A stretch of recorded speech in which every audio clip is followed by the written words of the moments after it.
How to fix unresponsive touchscreen on your Android phone. Hey guys, welcome back to our channel Genie Guide.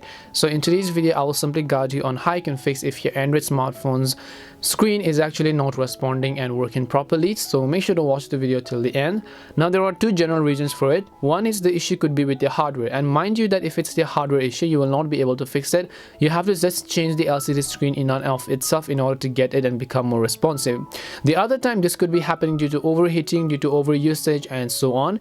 The very first thing you have to make sure is that your brightness is actually set to at least minimum or average. You don't want to set it to all the maximum, because most of the Android phones these days, especially if they are budget smartphones, whenever you set them to maximum brightness they're just going to overheat, and when you perform too much, when you charge and use it, and when it's overheat, your Android phone is going to ghost touch itself and it's simply not going to respond. The other thing is if it's actually becoming hang, which means that you're facing lag issues and so on.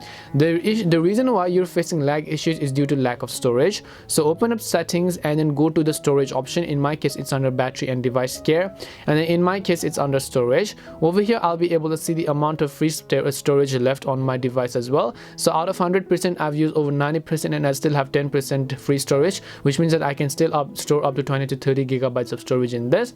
And then you should be able to go ahead and also free up some space. If there are anything that you don't use at all, I just recommend you go ahead and then delete them personally, because they're not really usable for you. So just free up some space if you can. After that you can go to the memory tab and then try to clean your RAM, because sometimes clearing the cache files and cleaning the RAM will also help you free up some memory. So tap on the clean now button over here. You can see now most of the Android phones does have their phone cleaner by default. As long as you have a phone cleaner by default, I wouldn't recommend you to download those third-party apps from Play Store or somewhere else, because they're just going to actually make your phone more slower, because they always run in the background and check for files and battery and so on. So hopefully this video helped you solve a problem. If it did help solve a problem, then make sure to leave a like and subscribe to the channel.